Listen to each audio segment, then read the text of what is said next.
हाँ, तो नागरिक सत्ता और नागरिक अधिकार, इसमें फर्क क्या है?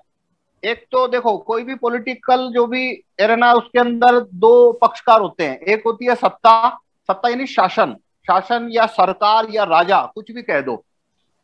एडमिनिस्ट्रेशन को जो रूल करते हैं, एडमिनिस्ट्रेशन को चलाते हैं, कानून छापते हैं, प्रधानमंत्री, मुख्यमंत्री, मंत्री, एसपी, जज, पुलिस, इनकम टैक्स ऑफिसर, ये वो सब, ये जितने भी हैं, ये सत्ता के अंग हैं, इनके पास सत्ता है, ये शासन करते हैं। दूसरा पक्षकार होता है अवाम, यानी आप और मैं जैसे जो मतदाता है, नागरिक है, अवाम है, वो होते हैं। अब होता क्या है, ये जो शासन करने वाले लोग हैं, इनको क्या चाहिए कि सत्ताएं सारी हमारे पास रहनी चाहिए और पब्लिक को मामू बनाने के लिए इनको राइट्स देके रखो। अब इसमें फर्क क्या? फर्क ये है, अधिकार है वो सस्पेंड हो सकता है, सत्ता कभी सस्पेंड नहीं होती। अब जैसे वोटिंग राइट को मैं बताता हूं कि वोटिंग राइट तो भारत की जितनी किताबें हैं, जितनी भी पॉलिटिक्स की, उसमें ये लिखा हुआ है वोटिंग राइट, जबकि ये वोटिंग राइट नहीं है। भारत में जो है मताधिकार है, वो मताधिकार नहीं है, ये नागरिक सत्ता है। अब वो कैसे अंतर है वो मैं बताता हूं आपको। अधिकार का मतलब है, जैसे आरटीआई सूचना का अधिकार है, तो सूचना का अधिकार में आपने कोई सूचना मांगी, पर आपको सूचना देनी या नहीं देनी, वो अंतिम फैसला कौन करेगा? वो सूचना आयुक्त ही करेगा ना। आप हम्म। कर सकते हो क्या कि नहीं, मुझे तो ये चाहिए ही चाहिए? हम्म। आवाम नहीं कर सकती।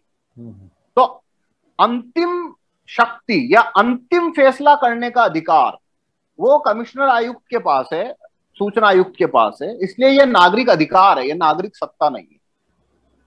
ठीक है। अब मताधिकार है, ये जो वोटिंग राइट है, ये क्यों सत्ता है मैं बताता हूं। कि मान लो एक जगह इलेक्शन हुए, इलेक्शन के अंदर एक आदमी जीत गया, हम्म। सांसद का चुनाव जीत गया वो। अब मुझे बताओ, भारत में किसी संविधान में, किसी किताब में, किसी कहीं पे भी ऐसा कोई कानून है कि भाई भारत की जो आदमी चुनाव जीत गया उसको कोई हटा सकता है अब कभी? नहीं। सुप्रीम कोर्ट का जज किसी सांसद को हटा सकता है कि नहीं, तू जीत गया पर तेरे को मैं हटाता हूं? प्रधानमंत्री की औकात है सांसद को हटा दे कि नहीं, तू सांसद है पर मैं तेरे को हटाता हूं? राष्ट्रपति की औकात है, जनरल की औकात है, किसी की है भारत में औकात? क्यों? क्योंकि जो एमपी बना है ना, वो जनता ने अपने वोट का इस्तेमाल करके उसको बनाया है कि भाई ये हमारा सांसद है। अब उस पर 100 मर्डर केस है, पर जनता ने बोला ये हमारा सांसद है, बात खत्म है, अब कुछ नहीं हो सकता। तो नागरिकों ने जब उसे मैंडेट दिया कि हम इसे एमपी बनाते हैं, तो वो संप्रभु अधिकार है नागरिकों का, उसके ऊपर कोई प्रभुता नहीं चलेगी। अब वो अपने आप में अंतिम फैसला है, उसका कोई रिव्यू नहीं हो सकता। जुडिशरी उसकी जु, आप अदालत में जाके ये केस नहीं कर सकते कि भाई ये एमपी तो एकदम आवारा निकम्मा आदमी है, भ्रष्ट है, इसको तो एमपी होना ही नहीं चाहिए, पर जनता ने जिता दिया, इसको हटा दो। तो इंदिरा सुप्रीम कोर्ट के जज को पावर है कि हटा दे? प्रधानमंत्री को पावर है, किसी को पावर नहीं। इंदिरा का जो इसको बोलते हैं। इंदिरा गांधी का जो इलेक्शन हुआ था उसमें किया था ना उसके अपोनेंट ने केस। हाँ, अच्छा पॉइंट है। तो वो क्या किया था कि भाई ये जो इलेक्शन हुआ है उसमें ही जालसाजी, धोखाधड़ी हो गई है, हाँ हाँ ये बोल के किया था। हाँ हाँ पर अगर ये प्रूव है कि इलेक्शन फेयर थे, हाँ हाँ। तो और कोई तरीके से ही, मतलब वो उसने पॉइंट यही तो लिया कि भाई ये जीती ही नहीं है, जनता ने इसे जिताया ही नहीं है, इसने गलत तरीकों का इस्तेमाल करके जीत हासिल करी। हम्म। पर अगर इलेक्शन फेयर और ट्रांसपेरेंट है और एक बार कोई आदमी जीत गया तो जीत गया, खत्म, अब वो कुछ नहीं हो सकता। तो अच्छा, अब जैसे एक, मतलब भारत में कोई भी आदमी है, ये एमपी एमएलए को छोड़ के जितने भी होते हैं, सबकी 1 मिनट में कुर्सी जा सकती है, 1 मिनट लगता है। कलेक्टर है, फोन पे सस्पेंड कर देगा होम मिनिस्टर उसको, हम्म। प्रधानमंत्री उसको फोन पे उड़ा देगा। कलेक्टर है, सेक्रेटरी है, जनरल है, एक फैक्स जाएगा, ट्रांसफर, सस्पेंड, खत्म। कितना भी बड़ा आदमी है भाई, ये होम मिनिस्टर है, प्रधानमंत्री एक फैक्स भेजेगा, भाई गया तेरा होम मिनिस्ट्री, खत्म हो गई, जा घर। पर क्या उसको सांसदी से हटा देगा? कोई नहीं हटा सकता। तो जनता के पास में ये उनको पावर दिया कि ये तुम संप्रभु रहोगे, कि जब तुमने ये फैसला किया तो भारत में तुम्हारे इस फैसले के ऊपर न कोई रिव्यू होगा, न कोई तुम्हारे को इसको चैलेंज किया जा सकता है, न इसके ऊपर सही गलत का कोई फैसला हो सकता है, बात खत्म हो गई है। तो ऐसा जब अधिकार किसी के पास में, ऐसी ताकत देते हो आप जो सर्वोच्च है, कोई अपील नहीं है, कोई रिव्यू नहीं है, कुछ भी नहीं है, कोई उसका जुरिस्डिक्शन नहीं है, कुछ नहीं हो सकता। अंतिम शक्ति जब आप देते हो किसी को, उसको सत्ता कहते हैं या उसको शक्ति कहते हैं, अंग्रेजी में उसको पावर कहेंगे। तो voting is not a right, voting power है। ठीक है। अब जब ब्रिटिश थे, अच्छा अब दूसरा पावर, रिकॉल पावर, ये भी एक अधिकार नहीं होके पावर है, शक्ति है ये। Jury power, gun power, referendum power, ये सारे जो हैं ये नागरिकों की सत्ता में इजाफा करते हैं। कैसे, मैं बताता हूं। नागरिकों ने अपने वोटिंग पावर का यूज करके एक एमपी को बना दिया, एमपी बन गया, सांसद बन गया। पर क्या भारत के लोगों के पास में उसको हटाने का कोई पावर है? नहीं है। जैसे यूएस के अंदर, वहां के लोगों के पास में ये दूसरा, नागरिकों के पास में ये दूसरी शक्ति भी है कि वो हटा भी सकते हैं, और उन्होंने हटा दिया मताधिकार का, मतलब उसका वोट का प्रयोग करके, तो बात खत्म। तो अब देखो होता क्या है, जो भी शासन रहेगा उसमें शासन चाहता है नागरिकों के पास में सत्ता तो होनी ही नहीं चाहिए, कोई भी, जो भी देना है इनको अधिकार दे दो। अगर सत्ता देंगे हम तो उनकी स्थायी शक्ति बढ़ती है, अवाम की शक्ति स्थायी रूप से बढ़ जाएगी।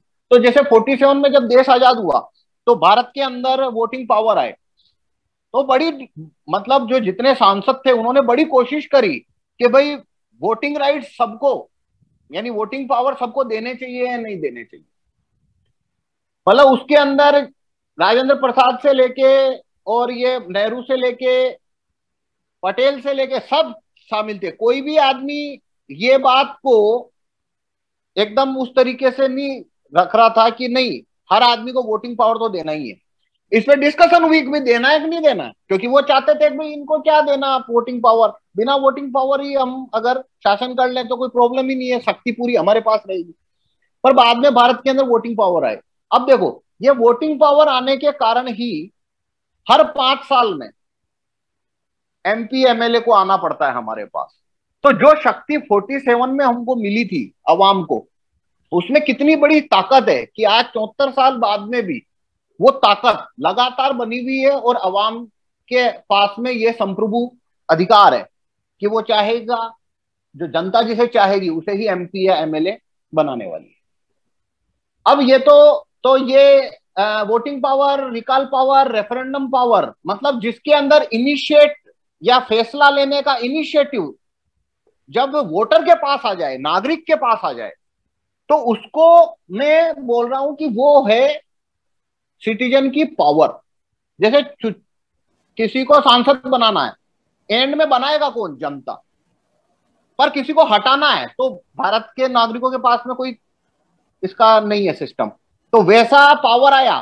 तो अभी भारत के अवाम, जो भारत के लोग हैं, उनके पास में एक शक्ति है, एक रिकॉल पावर और आया, 2 शक्ति हो जाएगी, एक पावर और आया, तीसरी हो जाएगी। ऐसे करके जिस कंट्री में जितनी ज्यादा सत्ता है, सत्ता के प्रोसीजर नागरिकों के पास रहेंगे, उस देश के अंदर उतना ज्यादा सरकार का दमन कम से कम होता जाता है, और जिस देश में सबसे कम सत्ता है वहां पे दमन बढ़ना शुरू होता है। अब पेड मीडिया का तरीका क्या है इसमें मामू बनाने का, कि पहली बात तो वो ये नागरिक सत्ता या सिटीजन पावर, इस शब्द को ही उन्होंने बैन कर रखा है, किसी किताब में ही नहीं मिलेगा आपको। और वो नागरिक अधिकारों के लिए मूवमेंट चलाते रहो, उसके ऊपर उनका सर्कस चलता है।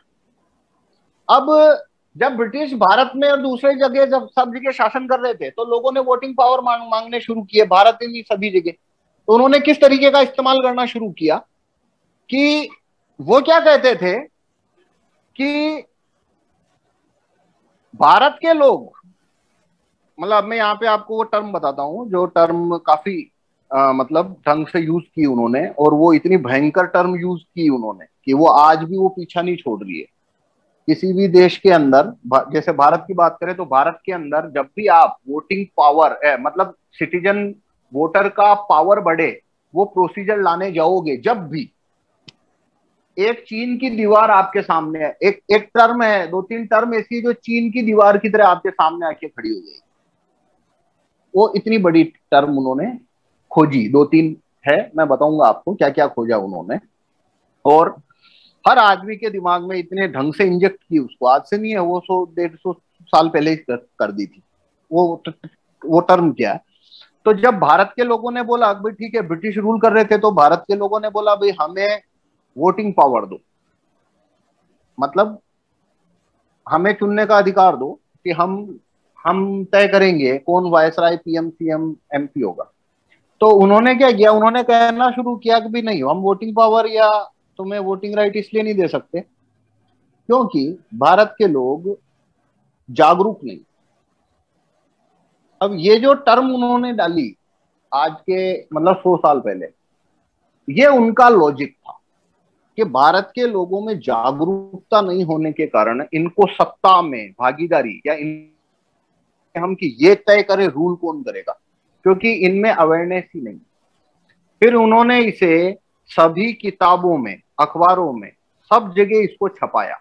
मतलब आज के 40 मतलब आज आजादी से पहले का साहित्य उठाओ आप, उस समय की किताबें, टेक्स्ट बुक उठाओ, उस समय की पॉलिटिकल साइंस की किताबें, लोक प्रशासन की किताबें उठाओ 100 साल पहले की, उसके अंदर में आपको ये डिबेट मिलेगी भयंकर ढंग से कि भाई मतलब जब वो रूल कर रहे थे, तो जब भारत के लोग बोलते थे कि भाई हमें चुनने का अधिकार दो कि हम अपने प्रतिनिधि को चुनने, तो अंग्रेजी बोलते थे कि भाई नहीं, उससे देश बर्बाद हो जाएगा। क्यों हो जाएगा? क्योंकि भारत के लोग जागरूक नहीं। अब क्या हुआ, उस समय जो भारत में पढ़ते लिखते लोग थे वो ये चीज को पढ़ते थे और वो यही भाषा बोलना शुरू करते थे कि हाँ, भारत के लोगों को क्यों नहीं वोटिंग पावर होना चाहिए, कि यार भारत के लोगों में जागरूकता नहीं है, और जागरूकता नहीं होने के कारण मतलब बंदर के हाथ में उस्तरा देने वाली बात आ जाएगी। तो इस तरीके से उन्होंने वर्षों तक इस शब्द का इस्तेमाल करके, और ये वो नहीं बोलते थे, उन्होंने किताबों में छाप दिया। तो अब जिन्होंने वो किताबें पढ़ी है वो भी वही सब बोलना शुरू किया।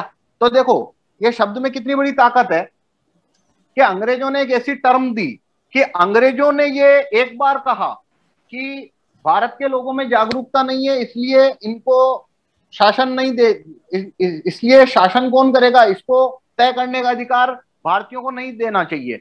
ये बात उन्होंने एक बार कही, और भारत के ऊपर के जो एलिट तबका और जो जो कि किताबें पढ़ते गए, उन 2-5% लोगों ने वो बात 100 सालों से हर आदमी को कह रहे हैं, वो 100 साल हो गए। अभी आप किसी भी फेसबुक, कोरा, किसी भी प्लेटफॉर्म पे चले जाओ, ये शाश्वत वाक्य आपको हर इंटेलेक्चुअल के द्वारा आपको कहा गया मिलेगा। ये 100 साल पहले उन्होंने प्लान किया था। आप जब भी कभी भी कोई ऐसी बात करो कहीं पे भी जहां पे आप सत्ता की मतलब जो शासन है उसके अधिकारों में कटौती करके नागरिकों के अधिकारों और सत्ता में बढ़ोतरी करने की बात कर रहे हो, वहां पे आपके ऊपर बम की तरह ये वाक्य गिरेगा सब तरफ से। नहीं नहीं नहीं, ये तो नहीं होना चाहिए। क्यों? भाई भारत के लोग जागरूक नहीं। मतलब मैं इलेक्शन कैंपेन के लिए जाता था, मतलब फेसबुक पे तो मैं 1000 स्क्रीनशॉट आपको दिखा सकता हूं पिछले 8 साल से, कम से कम 1000 बार ये बात मेरे को सुनने को मिली है। मैं इलेक्शन कैंपेन में जाता हूँ, मजमा इकट्ठा होता है, भाई ये कानून आएगा तो ये होगा, तो एक ना एक निकल ही जाता है जो खड़ा होकर बोलता है, पर भारत के लोग तो जागरूक नहीं है। अब ये बात उन्होंने भारत में 50 साल तक भारत के लोगों को उन्होंने जो वोटिंग पावर नहीं दिया अंग्रेजों ने, वो 50 साल लेट इसीलिए हमको मिले क्योंकि उस समय भी यही लोग ब्रिटिश की तरफ से बोलते थे और अंग्रेजी राज की तारीफ करते थे कि भाई नहीं नहीं, भारत के लोगों को कहां वोटिंग पावर दे रहे हो तुम। और फिर इसी का विस्तार आता है, जागरूकता जो है मतलब जागरूक नहीं है, फिर इसी का विस्तार आता है कि भाई अच्छा ये केवल भारत में नहीं बोलते थे, वह ये बोलते थे जहां जहां ब्रिटिश एम्पायर था सभी जगह उन्होंने ये इंजेक्ट किया है, सभी जगह जहां जहां उनके उपनिवेश थे सब जगह उन्होंने ये चीज बांटी है। वहां सब जगह आपको ये मिलेगी। भाई अवेयरनेस नहीं है लोगों में, जागरूक ही नहीं है, इसलिए इनको अधिकार देने का कोई मतलब ही नहीं बनता है, उल्टा नाश हो जाएगा। तो अब मुझे बताओ 47 में जब ब्रिटिश चले गए, हर आदमी को वोटिंग पावर मिला, तो नाश हो गया क्या भारत का? या भारत, या आपको मतलब आज वोटिंग पावर है तो आपको इससे प्रोटेक्शन मिली या आपका लॉस हुआ जनता का? हमको इससे प्रोटेक्शन मिली है। लेकिन 47 से पहले जाओ तो ये भारत के जितने भी एलिट और पढ़े लिखे लोग थे वो यही बात बोल रहे थे कि भी अगर वोटिंग पावर भारत को दे दिए तो भारत खत्म हो जाएगा। क्यों? क्योंकि सारे बांध रहे हैं, इनको उस तरह दे रहे हो तुम। ठीक है, तो ये जागरूकता का जो सीन है ये है। अब इस शब्द में मतलब ये शब्द बड़ा कमाल का है, इसको आप थोड़ा डीप देखोगे ना तो ये शब्द में इतनी मतलब इस टाइप का शब्द है कि ये राउंड ट्रिपिंग करता है कि भाई मैं आपको बोलता हूं कि भाई आप जागरूक नहीं हो। जैसे हितेश जी, मैं आपको बोलता हूं अभी कि मतलब देखो इसमें ये शब्द में क्या झंझावात है वो मैं बताने के लिए कैसे बोल रहा हूं कि भाई मैं आपको बोल रहा हूं कि आप जागरूक नहीं हो, तो मेरी बात चलने वाली नहीं है। पर मैं क्या बोलूंगा, भारत के लोग जागरूक नहीं, आप भी यही बात बोलोगे, भारत के 90 करोड़ ये बात बोलेंगे, तो ये बात चल जाती है। पर अगर अब मैं बोलूं आपको तो भाई हितेश जी आप जागरूक नहीं हो, अब मेरे को इसका आप जवाब दो। आप बोलो एक बार कि नहीं मैं जागरूक हूं। अब देखो मैं आपको बताता हूं, अभी ये जूम मीटिंग में कितने लोग हैं अभी? 59। हाँ 59। 59 में मैं सबको एक क्वेश्चन कर रहा हूं, जो जो जागरूक नहीं है वो अपना हाथ खड़ा करे या एक कमेंट करे कि मैं जागरूक नहीं। एक बताओ मेरे को, कोई मिला है? नहीं मिलेगा। तो इसके लिए टर्म क्या यूज करते हैं? भारतीय। अब आप देखो हर आदमी, अब देखो इसमें प्रॉब्लम क्या है कि मान लो आप ये बोल दो मेरे को कि हाँ मैं जागरूक नहीं हूं, तो अब मुझे ये बताओ मैं क्या करके आपको जागरूक करूंगा? मतलब कोई इसका कोई तरीका है कि मैं ये साबित कर पाऊं कि मैं जागरूक हूं? या चलो मैं बोल देता हूं या हितेश जी तो जागरूक नहीं है, आप तो अवेयर आदमी नहीं हो, अवेकंड नहीं हो आप, अब आप साबित करो मेरे को। चलो मैंने आपको क्वेश्चन फ्रेम किया कि भाई आप क्या आप जागरूक नहीं हो? तो अब आपने बोला मैं जागरूक हूं, अब मैं आपको बोल देता हूं भाई आप जागरूक नहीं हो, अब आप साबित करो मेरे सामने कि आप जागरूक हो, साबित करो। कोई तरीका है आपके पास साबित करने का? अब देखो ये जो जागरूक जो होता है ना, अब देखो इसके साथ में कितनी सारी चीजें हैं। पहली चीज क्या है कि जागरूक शब्द एक इस टाइप का शब्द है जिसका कोई डेफिनेशन नहीं बना सकते आप। हर समय हर आदमी सामने वाले को अजागरूक कह सकता है, पर प्रॉब्लम क्या है, सामने वालों को जागरूक बोले तो फौजदारी हो जाएगी, मतलब मारपीट हो जाएगी। कभी तू क्या ज्यादा समझदार है, मेरे को तू जागरूक नहीं मान रहा है। तो वो सारे लोगों को, हर आदमी एक दूसरे को ये कहता है कि भारत के लोग जागरूक नहीं है। और इस वजह से क्या होता है, वो ये बात वो कब बोलेगा, आप इस बात को नोटिस करना, जब भी कोई आदमी ये बात बोलेगा भारत के लोग जागरूक नहीं है, तब हमेशा हमेशा वो ये बात तभी बोलेगा जब आप नागरिकों के अधिकार या सत्ता में बढ़ोतरी करने वाली प्रोसीजर की बात कर रहे हो। भारत में जितने आईएएस के एग्जाम की तैयारी करते हैं, जितने ये MA political science public administration PhD हैं, वो सब लोगों की किताबों में उनके दिमाग में ये चीज इतनी गहरी प्लांट कर दी जाती है कि भारत के लोग जागरूक, जागरूकता की कमी, जागरूकता की कमी। और मेरे को ये तरीका बता दो कोई कि भाई जागरूकता, भाई ये हाथी है, ये हाथी है, ये मोबाइल है, ये चीजें तो साबित हो सकती है। आपके 2 पैर है, 2 आंख है, ये तो साबित हो सकती है। पर ये मोदी प्रधानमंत्री है, ये साबित हो सकता है। ये आदमी 10वीं पास है, ये साबित हो सकता है। आप जागरूक हो, मैं इसको साबित कैसे करूंगा? या मैं जागरूक हूं, मैं साबित कैसे करूंगा? मैं बोल दूं मैं जागरूक हूं, आप तब भी लोगों को बोलते रहोगे मैं तो जागरूक हूं। तो ये राउंड ट्रिपिंग कर दी उन्होंने। अब इसका अगला विस्तार क्या है? इसका अगला विस्तार उन्होंने किया। हेलो, इसमें मुझे ये बात समझ में आ नहीं रही है, जैसे कि आप यहाँ पर राजनीति के संबंध में कुछ ज्ञानबाजी कर रहे हो, हम सब लोग आकर बैठ गए, राजीव दीक्षित जी के भी लोग जाके बैठ जाते थे, तो वो तो एक प्रकार की स्वीकृति दे रहे हैं ना कि भाई तुम ज्यादा जानकार आदमी हो, तुम अवेकेंड हो, हमको पता नहीं है दुनियादारी, तो हम सुनने आए यहाँ पर आपकी बात। ठीक है, तो वो स्वीकृति दे रहे हैं एक प्रकार से कि हम जागरूक नहीं है, हमको जगाओ, हमको बताओ कैसे होता है, क्या राइट टू रिकॉल है, क्या है स्वदेशी आंदोलन, क्या अंग्रेजों की क्रांति थी, कैसे क्या हुआ है, हमको तो पता ही नहीं है। ठीक है, ठीक है। तो इसमें मैं बताता हूं कि उसको मैं आपको जागरूक नहीं कर रहा हूं यार, क्योंकि मैं जागरूक कर भी नहीं सकता, क्योंकि जागरूक की प्रक्रिया खत्म ही नहीं हो सकती, इसलिए मैं जागरूक कर ही नहीं सकता। एक्चुअली मैं आपको कितना करूं, कितना भी कर दूं, तब भी बोल दूंगा जागरूक नहीं हो। मैं आपको सूचित कर रहा हूं, इन्फॉर्म्ड कर रहा हूं, सूचना दे रहा हूं। और कोई आदमी कोई सूचना है या नहीं है, ये प्रूव होता है, ये साबित होता है। मैं बताता हूं आपको। मैंने आपको बताया अमेरिका के अंदर, जैसे अमेरिका का राष्ट्रपति है वो जो बाइडेन है, ये बता दिया मैंने आपको, ये सूचना हो गई ना आपको। तो सूचित भी भारत मैं के अंदर पूरी तरीके से सूचित भी मैं कभी नहीं रहूंगा, सूचना भी हमेशा और ही रहेगी पेंडिंग, मतलब आई विल नहीं, पर कोई पर्टिकुलर पीस ऑफ इंफॉर्मेशन के बारे में तो यह साबित हो सकता है ना कि भी उसको सूचना है। जागरूकता के केस में भी हो सकता है, जैसे मुझे पता नहीं कितनी मिलावटें होती हैं, क्या पेस्टिसाइड वगैरह डाले जाते हैं, लेकिन राजीव दीक्षित का लेक्चर सुन लिया तो मैं जागरूक हो गया उसके मामले में, राइट टू रिकॉल के मामले ठीक है, में मैं जागरूक हो गया, आपने बता दिया। ठीक है, मैं आपको इसको और स्पेसिफाई, इसको एक्सप्लेन करता हूं। मान लो मैं आपको एक क्वेश्चन रखता हूं कि भाई क्या आपको पता है अमेरिका के अंदर रेफरेंडम और राइट टू रिकॉल प्रोसीजर है, क्या आपको पता है? आपने मुझे मतलब क्या आपको ये सूचना है? जब आपने सूचित किया तब पता चला। हाँ हाँ, तो अब मैंने आपको ये सूचना दे दी, अब है ना आपको। हाँ हाँ अब ये सूचना हो चुकी है ना आपको। हाँ अब ये बात आपके अलावा 50,000 लोग और जानते हैं कि आप इसके बारे में सूचित हो, राइट? ये हाँ बात सच है या नहीं है?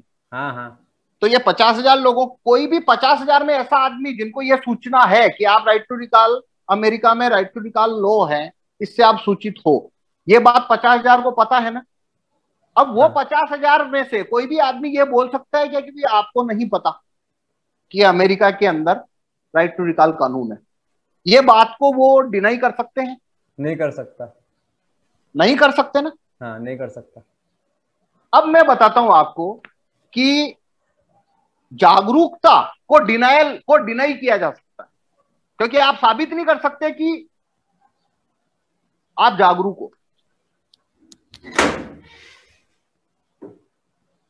मतलब आपको जब आप किसी सूचना से, आप जब कोई सूचना प्राप्त करते हो, वो सूचना पब्लिक को पता है कि आप उसके बारे में सूचित हो और आप उसे स्वीकार करते हो, तो उसे डिनाई नहीं किया जा सकता।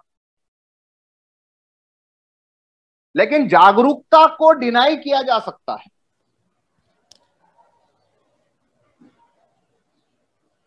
देखो मैं बताता हूं, राजीव दीक्षित जी ने कहा कि भाई, जैसे राजीव दीक्षित जी ने अपने बहुत सारे वीडियो के अंदर जो बातें कही, उनमें से जैसे मान लो उन्होंने एक पॉइंट किया कि देशी गाय का दूध है वो अमृत तुल्य है और उससे शरीर मजबूत होता है, या ये उन्होंने कहा। जिसने देशी गाय फायदे की है, तो जिसने ये सुना वो सूचित है ना।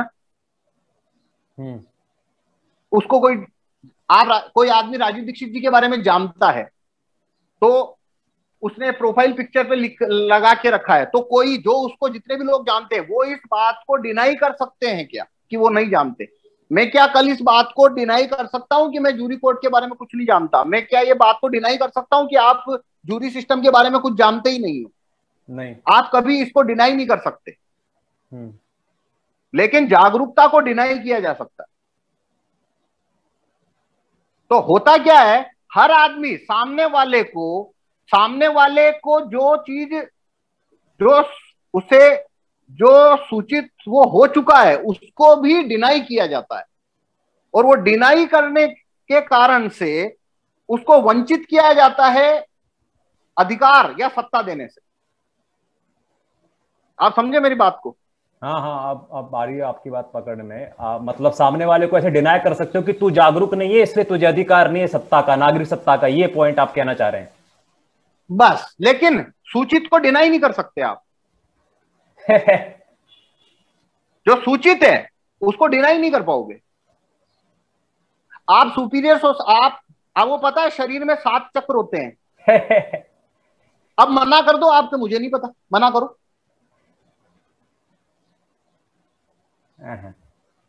शरीर में 7 चक्र होते हैं, पता है आपको? एक कुंडली होती है, एक इड़ा पिंगला सुषुम्ना नाड़ी होती है, ये पता है? आप अब डिनाई करो मेरे सामने।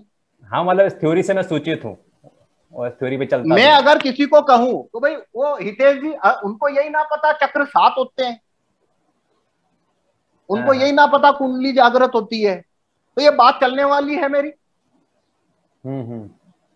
पर मैं बोल दूंगा आप जागरूक नहीं हो अध्यात्म के बारे में।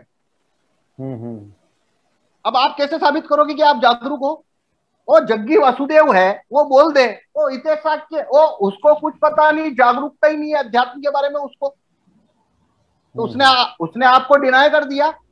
पर वो आपको चक्रों के बारे में सूचना नहीं है, ये बात वो बोल सकते हैं?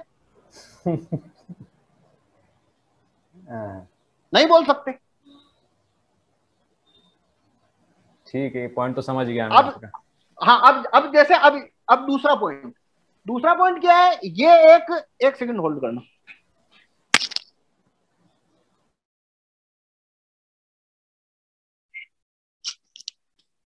हाँ, अब दूसरा पॉइंट क्या है कि अब देखो इसका ये बात कैसे गहरी से गहरी होती जाएगी। अब दूसरा पॉइंट क्या आता है कि टास्क चेंज हो गई। जब मैंने बोल दिया कि भाई आप भारत के लोग जागरूक नहीं हो, तो मेरा टास्क क्या बना? मैं लोगों को जागरूक करूं।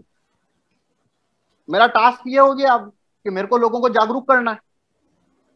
तो मुझे ना पता 7 चक्रों के बारे में, आपने मेरे को सूचित कर दिया भाई 7 चक्र होते हैं मूलाधार से लेके और ये सहस्त्रार चक्र तक। मैं सूचित हो गया, मैं डिनाई नहीं कर सकता। पर अगर मैं ये कहना शुरू करूं कि भाई आप जागरूक नहीं हो, मैं आपको जागरूक कर रहा हूं, तो मैं अगले 40 साल तक कितना भी आपको जागरूक कर दूं, मैं तब भी कह सकता हूं आप जागरूक नहीं हो। तो टास्क चेंज हो गया, अब लोगों को जागरूक करने का टास्क हो गया। अब ये 1910 में शुरू हुआ था, ये 2021 तक वो टास्क खत्म ही नहीं होता है।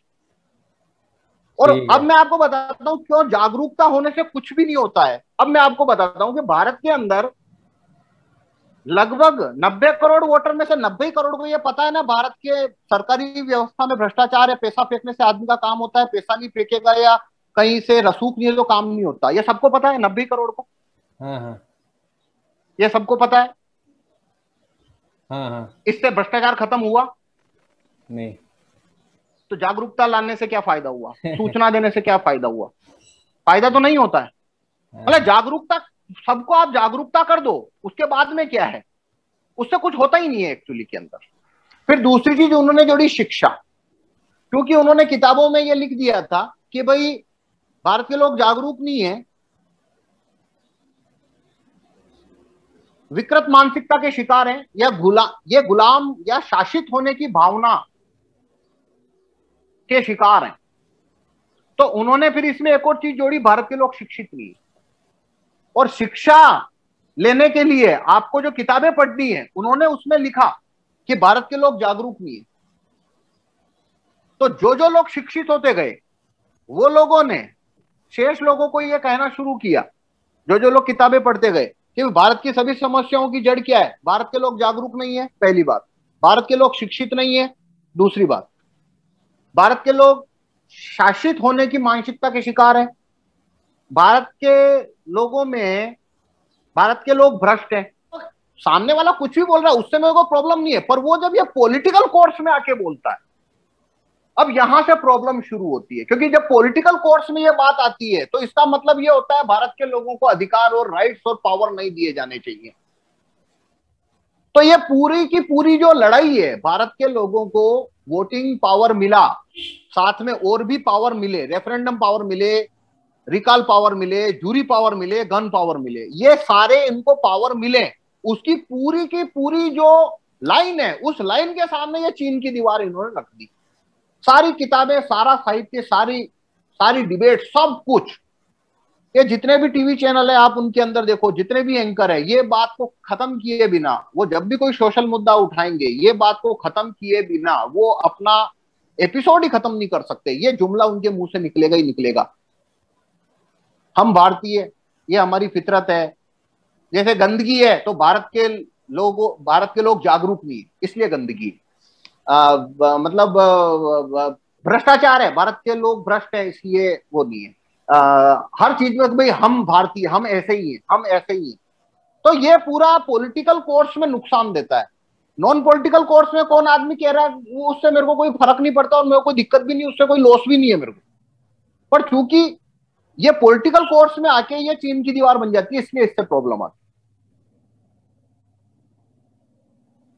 हाँ हितेश जी। ठीक है, मैं समझ गया आपकी बात। हाँ, अब इसमें आपका और कोई प्रश्न है तो रखो, फिर मैं आगे जाऊंगा। मेरा कोई प्रश्न मतलब मेरा मतलब है, एक शब्द है सूचित करना, हाँ अगर हम इसको इस्तेमाल करें अगर, तो पॉलिटिकल कोर्स में वो लॉस नहीं देता।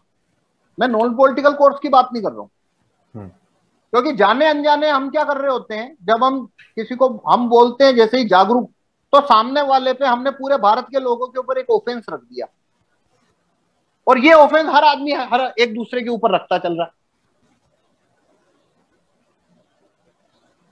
ठीक है, अब इसमें एक तो ये जागरूकता, एक शिक्षा, उसके बाद में राजनीतिक संस्कृति, मानसिकता, ये 4-5 हर्डल है, और ये सारे हर्डल उन्होंने 1910 में डालने शुरू कर दिए थे।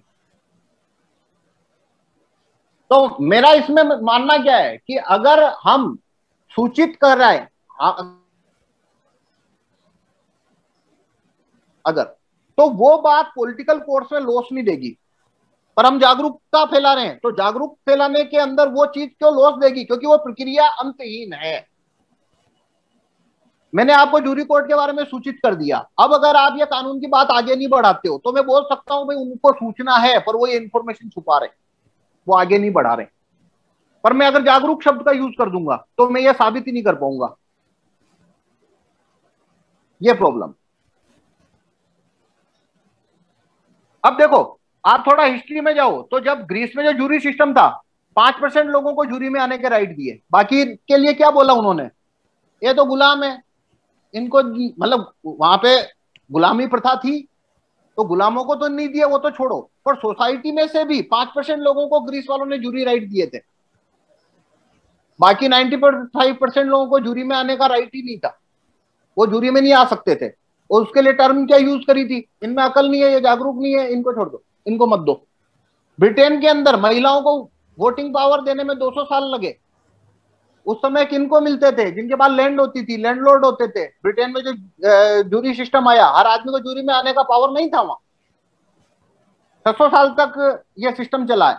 और वोटिंग पावर तो 20